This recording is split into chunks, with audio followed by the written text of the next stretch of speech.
Mark Gilbert from Sanjavasi. This is the Rorschach, Georgia update from the 28th of May, 2026. Quick summary of what's going down in Georgia. Sunday the 24th, Elia State University students successfully raised over 1,500,000 lari, which is over $500,000 US, to buy medical equipment for children with Duchenne muscular dystrophy. Students organized a continuous live stream marathon, mobilizing private companies, clinics, and citizens to provide immediate financial relief, ventilators, and specialized wheelchairs directly to families. Fundraiser directly responds to a month-long standoff outside the government building in Tbilisi. For over 30 days, parents of around 100 children with Duchenne muscular dystrophy spent their nights protesting in the streets, demanding that the state fund prolonging medication.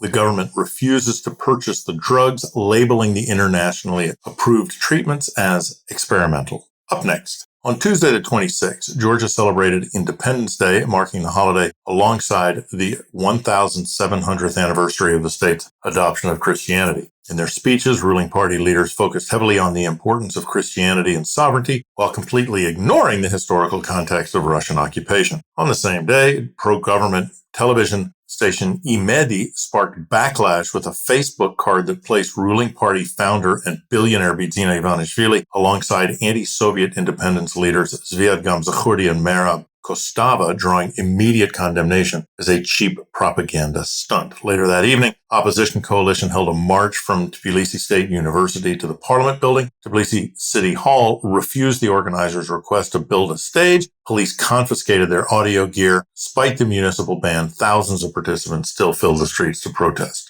On Wednesday the 27th, a viral video showing a group of policemen brutally beating two men up during an arrest in Gori, an hour west of Tbilisi, sparked intense public outrage. One of the victims, Lasha Abisonashvili, revealed the conflict began when a police car closely tailed his friend, a Bank of Georgia employee on a work break, almost hitting him. After the victim asked the officers what they were doing, a verbal dispute quickly escalated into a severe physical assault. Abonashvili, who stepped in to help, sustained head and leg injuries before being released, while his friend remained detained. Following widespread condemnation from the public defender, prosecutor's office launched an investigation into the abuse of official authority. Prime Minister Irakli Kobakhidze condemned the violence. Link to the video in the show notes. On Friday the 22nd, State Security Services Anti-Corruption Agency arrested Levan Akhobadze, their former deputy head, for taking an exceptionally large bribe. Authorities say that Akhobadze extorted a businessman whose undeclared cash of over 1 million lari, which is about $400,000 US, had been seized at the Russian-Georgian border. Akhobadze promised to return the money for a 500,000 lari, which is about $200,000 US bribe, though the figure has halved since the agency's then chief, Grigor Liluashvili, intervened. Liluashvili is also in prison on separate corruption charges. Ironically, Akhobadze's lawyer is Rajed Kuprashvili, former head of the recently dissolved Anti-Corruption Bureau.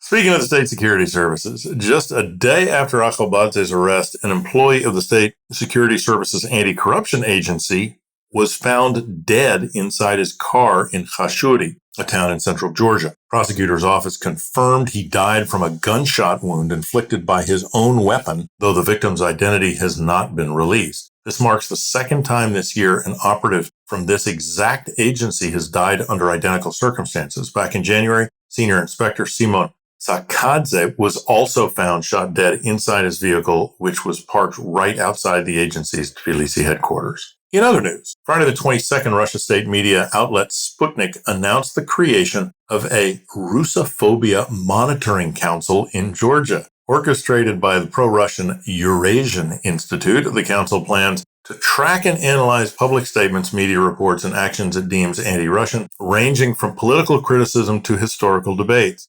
A dedicated legal team will even prepare formal appeals against targeted individuals and entities. While organizers claim this initiative protects diversity, critics point out that the Kremlin routinely weaponizes the term Russophobia to suppress legitimate political criticism and condemnation of the war in Ukraine. Complex. Russophobia literally means fear of Russia, but Russia keeps invading and trying to, or successfully colonizing its neighbors and promoting instability in the world. So, seems pretty logical to fear that. On Tuesday, the 26th, the British government slapped sanctions on 3 crypto companies registered in Georgia as part of a crackdown on shadow financial networks. Targeted entities, i4, Arvix, and Rapida Group, are accused of running Russia-focused cryptocurrency exchanges designed to bypass Western trade restrictions. U.S. officials say these firms provided critical financial infrastructure and payment laundering services to help fund Moscow's war economy.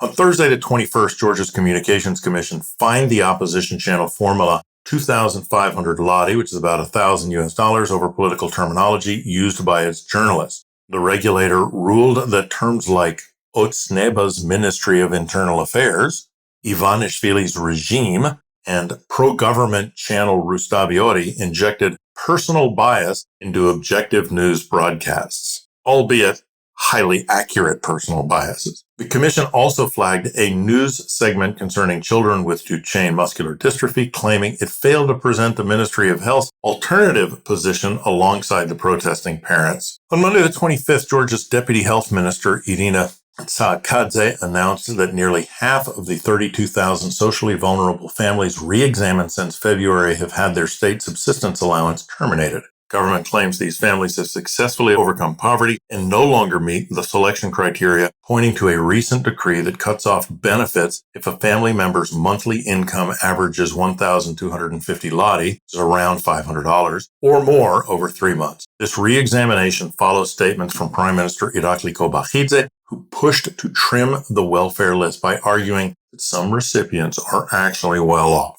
On Monday the 25th, the British newspaper The Guardian reported on the planned 70-story Trump Tower in Tbilisi, where the Hippodrome was, pointing out a major conflict of interest. It turns out the skyscraper is being built on land that is still part owned by Uta Ivanishvili, the eldest son of Bidzina Ivanishvili. Even though the Trump organization is technically partnering with local Georgian developers who aren't sanctioned, the land itself still belongs to Ivanishvili's family's Kartu group. Sandro Khevishvili from Transparency International Georgia says there are grounds for concern that this is a political project rather than a private business deal meant to ingratiate the ruling party with the White House. Link to the full article is in the show notes.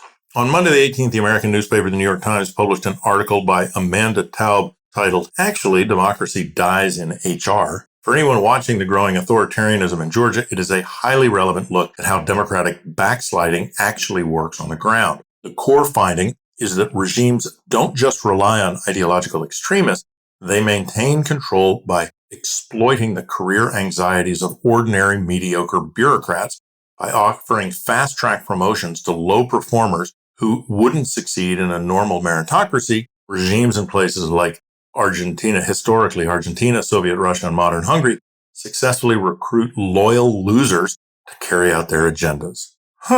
Link to the full article in the show notes. On Wednesday, the 27th, OC Media published an analytical piece by Helena Bedwell examining whether a peace between Armenia and Azerbaijan will weaken Georgia's role as a regional transit hub. For decades, Georgia served as the only viable route for regional trade, but as trade routes began to shift, Georgia's passive advantage is quickly eroding. Experts warned that if competing corridors become fully operational, Georgia could lose up to 17% of its annual transit volume. The article says that to stay competitive, Georgia can no longer rely on neighborly instability and must urgently step in and finish major infrastructure like the Anaklia port, as well as aggressively pursue EU integration. Link to the full article in the show notes. And that's it for this week.